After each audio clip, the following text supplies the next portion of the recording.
Not only have Blake Lively's lawyers seemingly just screwed up their own retaliation claims, they just got caught recording illegal audio, the thing they falsely accused me of. Oh, I gotta get into this.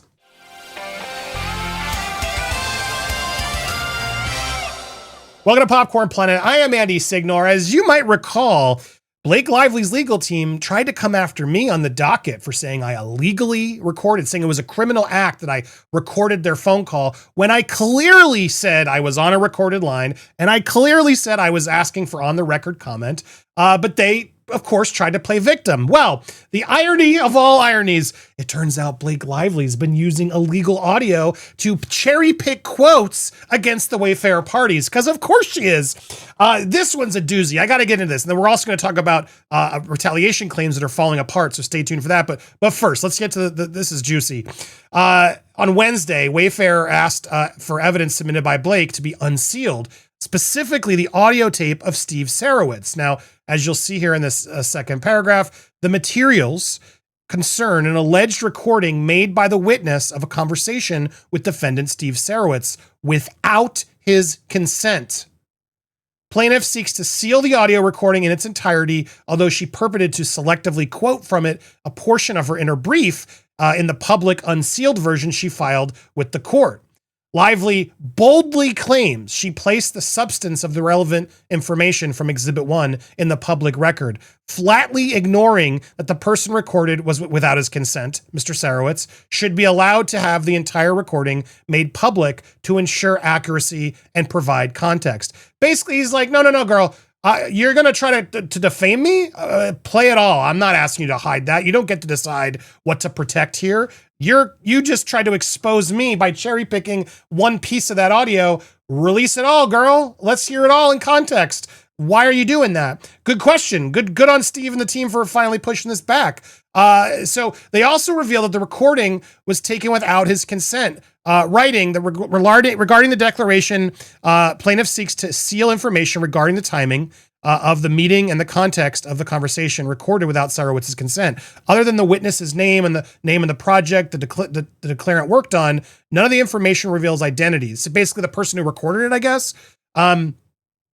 Plaintiff improperly seeks to hide any context for the alleged verbal abuse, why the meeting with Mr. Sarowitz took place, when it took place, and what allegedly happened after the conversation. So apparently they're trying to avoid a bunch of context as to why this was even happening. Finally, plaintiff does not provide any explanation why Exhibit 1 to the declaration must be sealed, other than it would invite additional media coverage, which she is concerned will be adverse to her. However, it is well settled that generalized concerns of adverse publicity and reputational injury are insufficient to justify sealing records. More importantly, Lively herself is responsible for the substantial media coverage resulting from her decision to include alleged quotations from Exhibit 1, audio recording of Mr. Sarowitz. Certainly, any privacy interest belongs to Mr. Sarowitz, the person who was recorded without his consent. He should be permitted to have the public hear the entire audio recording and not be confined solely to Lively's flawed and out of context purported transcription of the audio recording.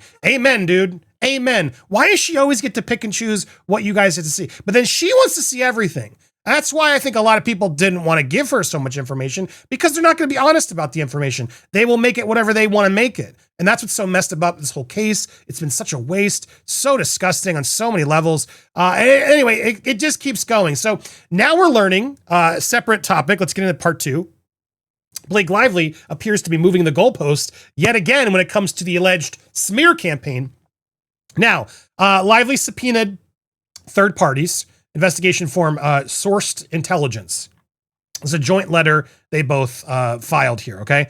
They engaged them by the liner firm for the Wayfarer parties. The parties submitted a joint letter pursuant to the court's September 15th order, where the details of the smear campaign appear to have changed again.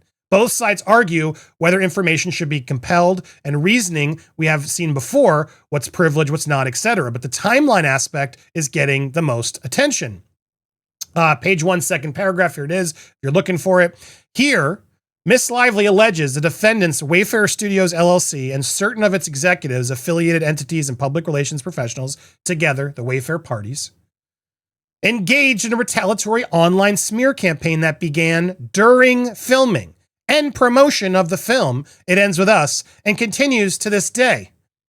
Now, little girl attorney, who I'm a fan of, I would love to have you on. I saw her over on Elsie's channel. I want to full shout out and props to her. I want her to explain a little bit of this, weighing in this issue and how this is kind of not a good thing for. Nowhere have we seen them expressly state that the retaliation campaign, the online smear campaign, actually happened while filming. That means that the online smear campaign has to date back to 2023 through 2020, early 2024. And by Lively's own admission, there was nothing that she could say was harassing that happened on set for the phase 2 of the filming. Then she must be alleging then that there was retaliation that happened during phase 2 of the filming. And that we haven't seen any specific allegations of. She specifically says that round 2 of shooting went smoothly and there were no problems. That's from her own lawsuit. So that's curious, and I wonder how that's going to play out.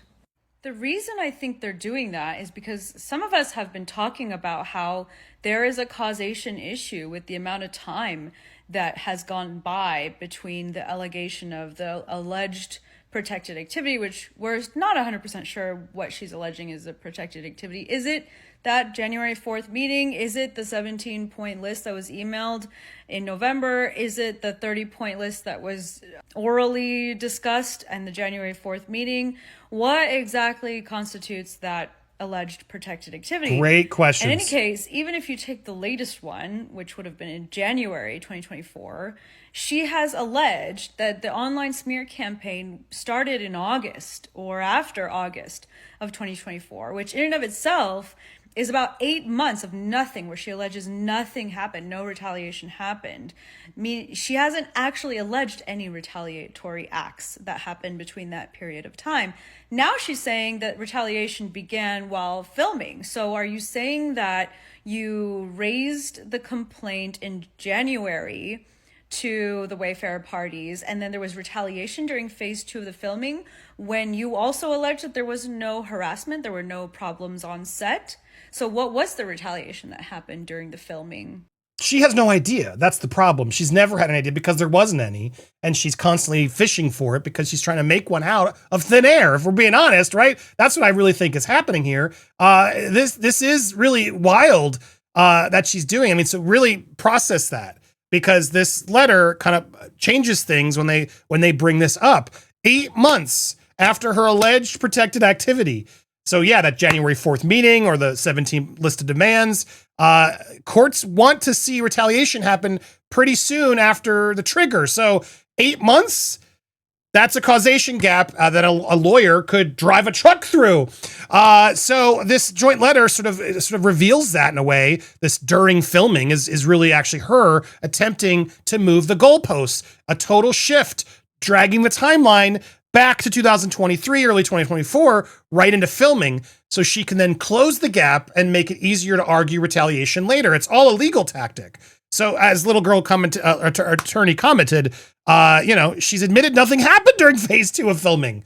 So why? That's ridiculous that she did that. Now she's going to spin and say, oh no, it did happen during filming. But that looks like just a pivot to, help the summary judgment, et cetera, and we keep the moving stories, et cetera.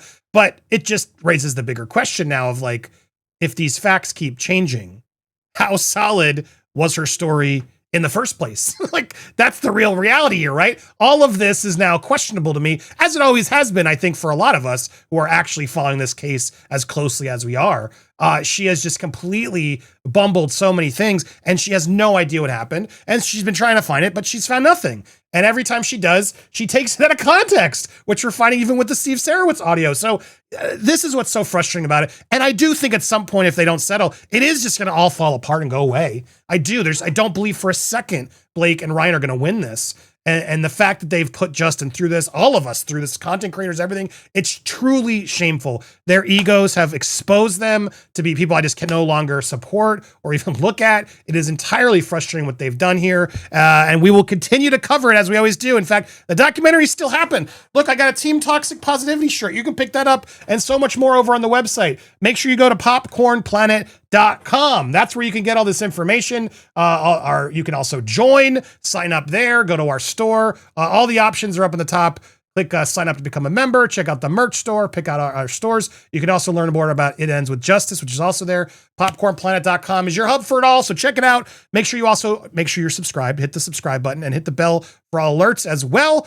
Smash the thumbs up for engagement. And yes, please leave a comment. What surprises you more in this? Or does anything surprise you more with Blake Lively these days? I want to hear your thoughts. Thank you guys so much for watching and stay tuned. We got a lot more coming here on Popcorn Planet.